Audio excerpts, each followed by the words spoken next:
Well, parang ang masasabi ko lang dyan talaga, parang mali naman na pinagko-compare yung mga Bekimons and Jejemons. Although, parehas may mga Mon.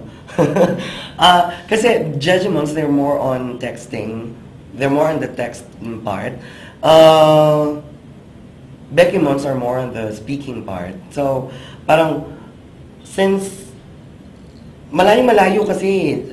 Pero kung i-compare mo, yung mga Bekimons talaga, ngayon lang na pangalanan. Pero they've always been there. Gay Lingo has always been circulating or as being spoken by people, especially gay people, since panahon pa ni Markova, ganyan. So, yung mga Jejemons, kailan din lang yan. Although, nauna sila dun sa mga Mon-Mon na yan. At yung Bekimon, sumunod lang talaga naman, na pattern lang talaga siya sa mga Jejemon dun sa Mon. So, nagkataon lang na umuso yung Jejemon, then parang napagtripan namin noon ng friend ko na itong iba naming Becky friends, salita ng salita namang hindi naman namin naiintindihan na gay lingo.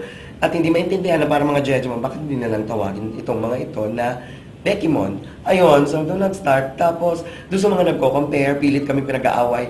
Parang walang point of comparison, maliban na lang siguro sa parehas kaming nakilala online. Kasi doon lang naman talaga nagsimula online.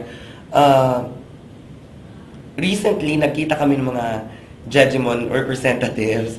Sobrang parang we nag-guest kami sa isang show, sa isang network. Tapos parang pinagtapat kami. Ako lang mag-isa yung Bekimon, tapos ang dami-dami nilang mga Jejemon.